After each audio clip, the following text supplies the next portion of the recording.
of knowledge and judgment. And these often, particularly with standardized tests, involve high-stakes outcomes for our students. Teachers in the UAE need initial preparation in the university and professional development during their careers that goes beyond covering the curriculum. We want to help them learn how to enhance student learning. So what do we think at Zayed University that all teachers need to know? As I said, they need to know about learners, they need to know how students learn and how they develop. They need to understand the curriculum. They need to, absolutely, they have to understand the subject matter that they're going, oh, I did something bad. Well, we'll go back, way back. Geez, I'm going to swear I didn't touch anything. There I am, finally. So you're going to give me an extra 30 seconds for having touched they have to know what they're teaching. They have to understand the subject that they're teaching. And they have to have the skill to take what they know about their content and transform it into teaching that is appropriate to the level and development of the children in that classroom. That is not an easy task. It is very, very difficult. And it's what makes teaching a profession instead of just something that anybody can do. They have to understand, in the light of content and the learners, how to inform their own teaching through assessment. I'm talking here about assessment for development, not high-stakes assessment, and a good classroom environment. So there's no single cookie-cutter way to prepare a teacher. There's no formula that we can give you. There's no one way for a teacher to behave or to teach. It is the context in which they're teaching. The classroom, the children, in this case, the nation, differs between Abu Dhabi and Dubai. Absolutely. And in thinking about what teachers have to know and be able to do, we have to think about where they work.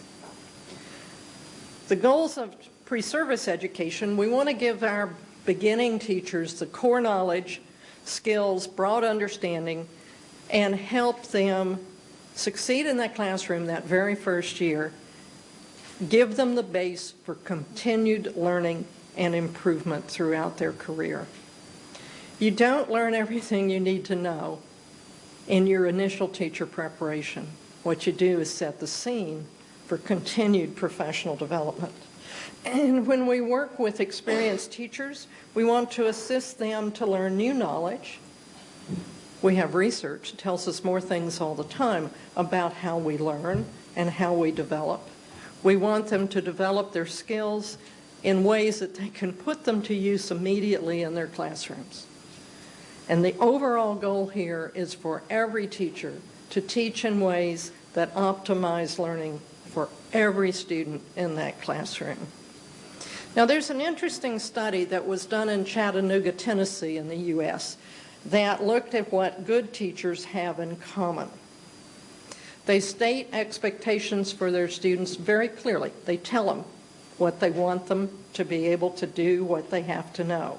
And they give them examples of assignments from the last year. They post student work everywhere. Every wall is covered, down the hall, on the door. Anywhere you can find it, you will see student work. The teachers do not stand still like I'm doing now. They will move around that room. They monitor every activity that takes place. And often, the classrooms are a beehive of activity. And you have multiple small group activities, and desk in rows, practically non-existent. The students are encouraged to ask questions, to talk about ideas, to question one another, to ask questions about what the teacher just said, to comment. So you get this lively thought process, thinking going on in the classroom about what the subject is. The organization of the classroom and the rooms is clearly evident when you walk in to observe. Materials are easily accessible, no class time is wasted. And textbooks are not the center of teaching and learning. In industrialized nations, I'm going to go through this real fast. They're on my slides. You can see it. They support trying things out and finding out what works and what doesn't. Ian talked about research, so important for both basic and applied research. We can take a lot of research from the West, and there's tons of it that's been done, and use it to form hypotheses about the UAE. I am not at all convinced that what we know about student learning in the U.S. can just be dropped in and used here. But it will give us a place to start to frame the research. They have standards for license of teachers and principals, standardized exams they must pass before they can enter the profession. This is one of the things that makes it a profession. Curriculum guides with standards, state-of-the-art practice. Ian talked about evidence-based practice. That's what this is. And teachers do not follow a rigid syllabus or set lesson plans. The curriculum is so important for teaching. The teachers have to select and develop strategies to teach the curriculum. They need to give their students real-world problems, because it's only when the students are actively engaged and thinking about how to take the knowledge that they might have read in a textbook or heard somebody say and translate it into a real-world problem and solve that problem, that they're going to learn the material so well that they will remember it. When they memorize, in this ear or in this eye and out. I'm sure you've all had that happen. Teachers know about child development, how children learn, so they use it to design their lessons and to structure activities for the classroom. Assessment, Jane talked about authentic assessment. We really have to help our teachers understand how to develop assessments beyond paper and pencil tests. They also need to learn how to provide constructive feedback to each and every student. Questions of quality. Do the teachers know the content? Do they use state-of-the-art teaching practices? Do they keep up with developments in their subject area? And do they have the support that they need to transfer from the old style of teaching to the new? That's what Jane was talking about. And that's hard to turn your whole life around from what you've always done to something new that people are asking you to do. I listed some challenges, just the sheer number of teachers. The geographic dispersion. I think there's not sufficient funding to provide the professional development that we have to do it the right way. And this means you have to have follow-up. One-shot workshops are a waste of money. You've got to have follow-up. You need to go into the classroom. You need to work with the teachers. As Robin Data says, you need to work with them shoulder to shoulder. And another challenge is the Emirati practice of a short school day and a short school year. Now at ZU, we think our graduates are excellent. We think they're great teachers. They could be role models. But it's difficult for a new teacher, no matter how good they are, to continue to practice what they have learned how to do, the state of the art, when the school culture does not support their efforts and tells them that's not the way we do it here. We've proposed the Zayed School Academy to become a place that is managed by the university and perhaps in the girls' schools at least, where the teachers are graduates of the university, in a kind of a free zone where we could, and I've got my 7-minute signal, to develop curriculum materials, create our own policies and so forth, And I had a few policy recommendations, if I might.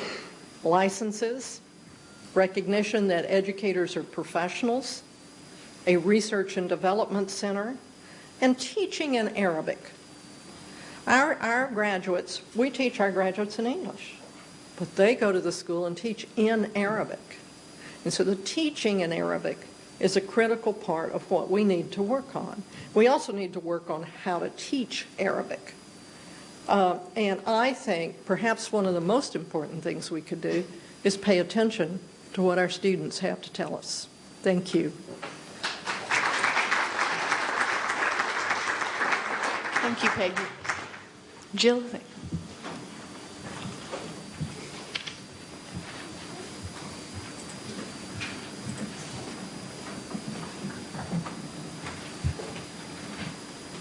Good evening, everyone. I'm delighted to be here, and I'm so pleased that everything that I'm going to talk about has already been touched on, so everything will connect.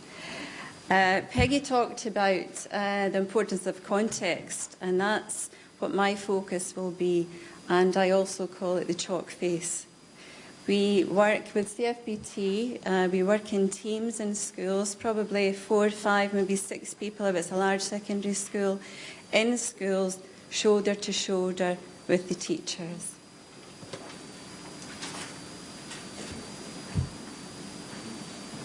So how good the teachers are reflects on the environment that the children are experiencing. Here's an example. Children who have been learning English, they've had some creativity, they've made their own books, and they're happy. The most important thing there for me is that they're happy and they're enjoying what they're doing. This is a school, most of the photographs I'm going to show you will be schools that are in their 3rd or their 4th year with CFBT. This is a school, it was in the 2nd year actually that this was done, so you could imagine the progress that's gone on since then. And obviously there is a range of development for these schools. Some schools develop more than others, faster than others, and I'll talk about that as we go on. CFBT, that's the company that I work for. It's a charity and it's not for profit. It's worldwide. It has connections with Dubai already, with the Knowledge and Human Development Agency for school inspection, and also the Northern Emirates with the school improvement programme there. Here's another big development, ICT. Working together, we support the teachers to plan ICT into their lessons. How does it connect? How can it have meaning for the children? That's what that room looked like before the partnership. I'll just go back again. Huge change. That was within the 1st year of that. That school's now in the 4th year, but that was in the 1st year of this school developing.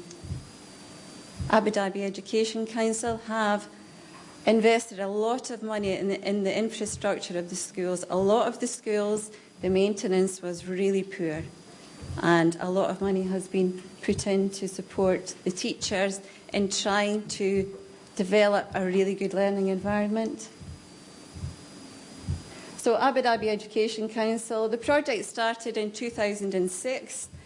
The council actually started the year before that with a royal decree with Sheikh Mohammed bin Zayed, the Crown Prince, who is, I think he's the president of ADEC now. And we now have 36 schools. So it started with 12, KG and primary, and now it's KG through to grade 12. We are known as operators. There are 9 operators this year, but the 1st year there were 4. We were the biggest the 1st year, and we're still the biggest with 36 schools. Another key focus is culture and heritage. With the fast-growing pace of the UAE, it's really important, and Dr. Magir, who's head of ADEC, he certainly promotes this, that the children should remember the UAE values and the history of the UAE. So ADEC's aims are to have an international education system, and they know that's an ambitious goal. We're going to try and achieve it, but there's a lot of work ahead of us. English as a medium of instruction for maths, science, IT, and in all KG and primary and lower secondary schools. There is also ADEC standards for music, art, PE, and health.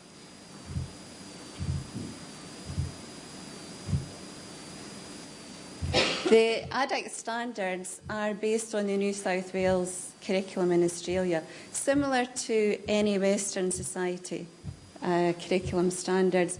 And they're quite wide, so there's lots of scope for developing it in what way each team feels that it should be. Bilingual development. In KG, it's really easy to integrate English and Arabic together. Some of the teachers who had the weakest English skills, their children actually went into from KG1 into KG2 with the strongest English skills because the teachers were very focused on making sure that the children developed in English according to the planning that was agreed for the school. Here's learning in context. Children making their own number lines, going on to play a game. That's the kind of active learning that we're encouraging and that we're planning with the teachers. The partnership teachers work in the classrooms with the teachers. I'm restricted in showing you the pictures. I do have some pictures of the teachers, but because some of them aren't covered, I wasn't able to show you. So I've gone through the photographs that I can show you. But the teacher is there. The teacher is around there as well. She's interacting with the students. So ADEC expectations of schools is about developing active learning and problem solving, communication with parents, increasing the English of teachers to 5.5 and English teachers and principals to 6.5. That is a real struggle to do that. The teachers need to go to lessons after school, and that sometimes is something that is difficult for them because they may have family commitments that they can't go. So sometimes we manage to timetable lessons during the day, but the biggest focus for English training is after school. Grade 12 students as well, there's a focus for English there so that they hopefully will not need the foundation year for starting university. Here's a multicultural day at one of our key KG schools. This is the Abu Dhabi Children's Kindergarten, and it also is a Chinese school. So it's a Chinese school for Arab nationals. And we have about 5 Chinese national children in there too. So it was an international day, valuing the multicultural society that the children are living in. Professional development that we promote is, the main thing is about reflection. It's about reflecting on the practice that the teachers are delivering. It's not about telling them what to do. It's about having them as partners and reflecting on what they do. Understanding what the curriculum standards are about. The teachers had never seen curriculum standards before. They didn't know what it was. Differentiation. Not teaching all the children the same thing at the same time. What about the weak children? The children who the gap widens all the time. What about the gifted children? Assessment for learning. So using the assessment for next steps. And I'll go on to that later. There's some good examples of assessment for learning later. Principals and vice principals. Obviously the leadership. Developing effective practice and policies. And a very important part of this is monitoring the teaching and learning and giving effective feedback. Now, unless the principals and vice principals know what good practice is, they can't feed back to the teachers. So the management advisor in each school will support the teachers doing classroom observations and feeding back what the next steps are for these teachers. Every teacher has their own action plan for development. Here's children learning in context, matching sounds, hearing sounds, not just completing a worksheet or a workbook. Here's the messages from ADEC for principals, that they must become the heart of the leadership in education. Teachers, the key to the education reform process, need to be highly motivated professionals and willing to advance their knowledge. The curriculum, an assessment system that accurately records the academic performance. It's not just a worksheet that's a set or a proper exam. It's about assessment in context. This little boy was asked to pick up 5 balls. He was actually asked to pick up 5 red balls.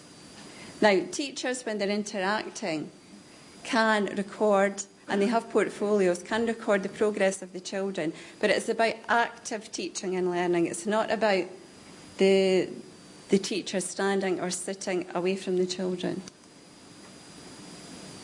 This was a science project where the children were assessed by what they could talk about floating and sinking, about what they could draw. Some children obviously couldn't draw it, but they could talk about it. And they could talk about it in Arabic. Children might not be able to write up to 20, but they know what up to 20 is. If they can recognise it, that should be recorded as they know it. Professional development for teachers is ongoing. Usually weekly, there are workshops and then follow up the shoulder to shoulder in the classroom. This is actually about parent support system. So there's a whole package that all the CFBT schools have to support the schools in taking forward the parent initiative and involving parents in their progress. So the key factors, here are the things that good schools do. The leadership capability of the principal and the vice principal, or the enthusiasm of the teachers. Sometimes the least qualified principals have developed the most. The ones that we thought were the weakest can sometimes be the ones who are the leaders. So in the 4th year of the project, some of them are the leaders. Willingness of teachers to take advantage of the professional development. That's the English training after school. That might be workshops. It might be time spent out of the class instead of sitting in the staff room, using it constructively with the team member. They need to be willing to do that. And the importance of the principal in making sure that happens. Adequate resources and using them. Creative use of adults to support students in the learning process. In schools, there are lots of people in schools who don't do a lot. Good principals will make sure that they do have a job. They can work with children, they can interact. They might be illiterate, but they can still communicate with the children. Adapting Arabic language teaching to improve pace and depth of learning. The schools who have progressed the most have reflected on what they do in Arabic teaching and have used the strategies for English language to develop their Arabic language. Some of them are actually copying a phonic program that's been done in English that's a multisensory approach and made it into an Arabic version. So that's creativity. Partnership with parents and a proactive approach, not just a programme, but making sure that the parents are involved in the learning of their children. And the most recent development is action research. The good schools have some teachers and some CFBT members working together on action research. Independence for the children. They're choosing where they're going, what they're going to do that day. Part of the day they can choose, they can think. Here's the classroom. I've only got a section of this classroom. I wish I'd taken the rest, but I've only got a section. It's really well laid out and labelled. That's what it looked like before. And this. The issues. Students' communication skills in Arabic. The children are coming into school really, really weak in Arabic. Transition from KG schools into grade 1 and moving from class teachers to subject teachers.